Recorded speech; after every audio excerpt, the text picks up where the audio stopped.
member for McKellar. Thank you, Deputy Speaker. Deputy Speaker, who amongst us here is good enough to have a movie made about their lives? And who can claim, be claimed to be so charismatic that Naomi Watts would be happy to portray us? None, I am guessing. But such a person does exist on the northern beaches of Sydney. A person who has strength and determination. A person who is a passionate adventurer, a talented surfer, and a dedicated mother of 3. I speak, of course, of the great Sam Bloom. Sam was born on August the 13th, 1971. Growing up on the northern beaches with her 2 siblings, she developed an affinity for the ocean at an early age. This love of the ocean inspired her first passion, surfing. Sam would meet her friends down at Bilgola Beach every afternoon after school in order to go surfing. She admits that she was the only girl surfing in a pack of boys, but I have no doubt that Sam had no trouble keeping up with her male counterparts. Sam was equally as passionate about travelling as she was about surfing.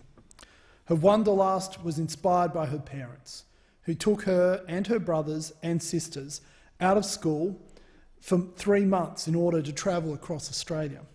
Sam shared both her love of the ocean and thirst for adventure with her husband Cameron, who she met shortly after graduating high school. After 10 years together, they started their own family. Their firstborn son, Reuben, was shortly followed by Noah and their last child, Ollie. Desperate to share their love of travel with their children, Sam and Cam took their children on their first overseas holiday to Thailand. What was meant to be a picturesque beach holiday turned into anything but. The family spent their first morning frolicking in the tropical waters before they retreated back to the small hotel to embrace the view from the observation deck, which is when everything changed for the worse for this family. Sam leant on the balcony, craving a closer look at the beauty before her, when the wood below her gave way and her section of the balcony fell more than 6 metres onto the concrete below. Her sons and husband can recall the horrific scene before them. They looked down only to see Sam unconscious and badly injured. Life as the family knew it had changed. Sam had a severe spinal cord injury. Understandably, Sam spent much time grieving her old life. Now a full-time wheelchair user, she had lost her independence and relied on her husband for even the smallest things. Her middle son found an injured baby magpie who had fallen out of her nest. Desperate to bring the black and white waddling magpie to safety, he brought Penguin home and Sam nursed her back to health.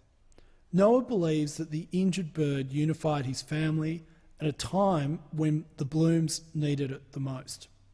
Sam believed it was the penguin that gave her hope. As the bird's injuries began to heal, Sam began to heal too. She started kayaking and was grateful to be soon accepted for the Australian para canoe team. She travelled to Italy to compete in the World Championships. 5 years after that fateful day, Sam began to surf again, albeit laying down.